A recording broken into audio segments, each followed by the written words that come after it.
Oh man, Stellar Blade. There sure has been a lot of discourse about this one, huh? I originally wasn't going to make a video about this game because it didn't seem worth wading into the toxic minefield that surrounds it online, but I'm having so much more fun with it than I was expecting that I just couldn't resist. Because once you look past all of the controversies and online toxicity and admittedly very impressive jiggle physics, Stellar Blade is a really fun game. It's not a great game necessarily. It reminds me of finding a really entertaining B movie on Netflix or having a Big Mac for dinner. You know that there are undoubtedly higher quality offerings out there, but sometimes nothing quite hits the spot like a good B movie or Big Mac, or in this case, Stellar Blade. And because there seems to be so much negative or controversial discussion surrounding it, I want to spend a little bit of time singing its praises and talking about my experience with it. I really think a lot of people will find this game very appealing and should give it a chance, because at its core, Stellar Blade is fun as hell. First and most importantly, Stellar Blade just feels awesome to play. Eve is fun to control and move around the world, even if a couple of awkward platforming sections can put a slight damper on things at times. The combat, though, never falters. Eve has all sorts of cool moves and combos at her disposal, and pulling them off not only feels good as hell, but also looks super stylish. A variety of different skill trees and mods allow you to customize your playstyle to your liking, and not once in my time with the game have I felt tired or burnt out by its combat.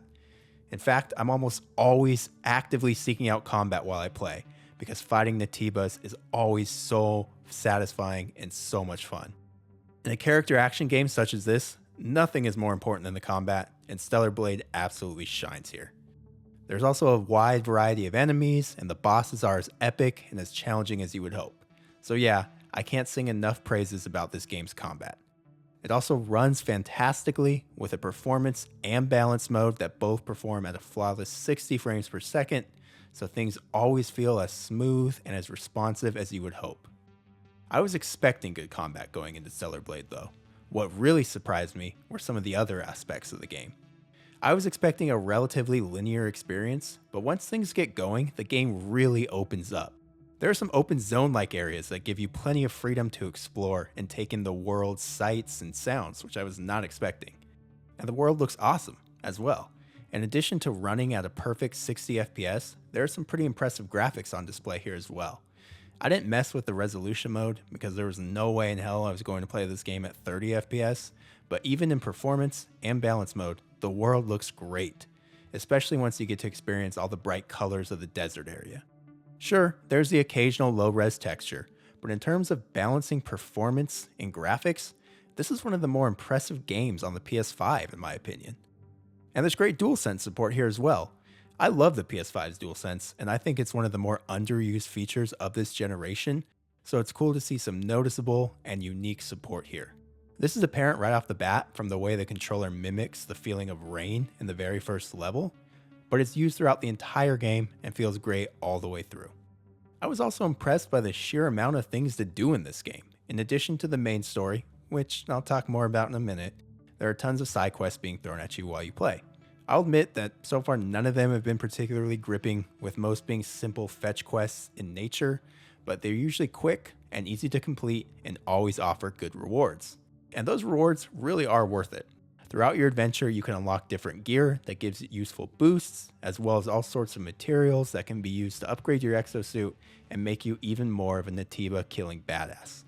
But of course, the unlockables that I think a lot of gamers will be most interested in are the vast amount of cosmetic items available here. Stellar Blade allows you to deck Eve out with all sorts of different glasses, earrings, hairstyles, and of course, outfits. Oh man, there are a lot of outfits in this game, and yeah, some of them are pretty wild to say the least. But the bottom line is the quests, rewards, and collectibles you can find in this game all feel rewarding and worth pursuing, even if the rewards are sometimes targeting the more primal parts of the brain. So to summarize, Stellar Blade feels great to play, looks awesome, and has a fantastic gameplay loop. I would argue that in a game like this, that's really all you need, which is why I'm giving it such a glowing recommendation.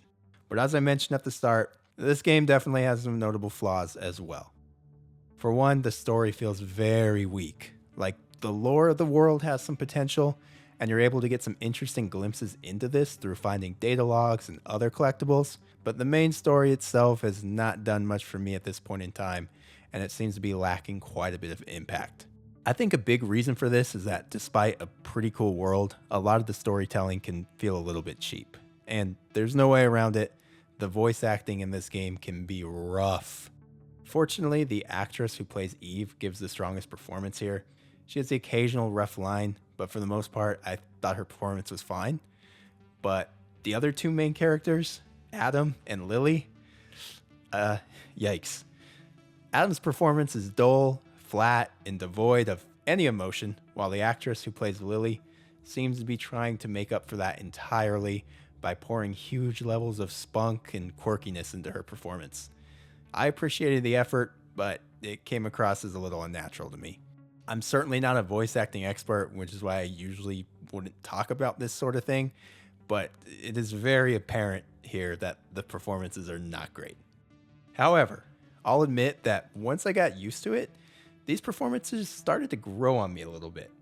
To bring back the B-movie analogy from earlier, it started to feel like enjoying a corny performance in a bad movie. Not exactly moving me with emotion, but entertaining and charming in its own right. So yeah, the story and performances here are nothing to write home about. But the story has some cool set pieces, and at its best feels like good, dumb popcorn fun. It can delve into boring territory in its weaker moments, but it was never bad enough to really detract from my experience. The only other negative I've experienced is that things can get a little janky at times. I mentioned it earlier, but there are a few platforming sections throughout the game that just feel awful. Eve feels great when running through the game's world, but it's very hard to stop her momentum or make precise movements when you're being forced to jump from platform to platform with little room for error. Fortunately, these segments never seem to overstay their welcome too much, and at least at this point in my experience, seem to be few and far in between, so again, not a huge issue. Anyway, those are my thoughts so far on Stellar Blade. I think I'm about halfway through the main story, but I don't see my opinion changing too much.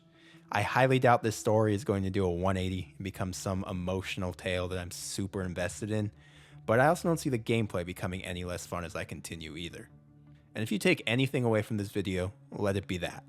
Stellar Blade isn't a masterpiece, and it has some very, very apparent flaws, but it's damn fun. And ultimately, isn't that what video games are all about?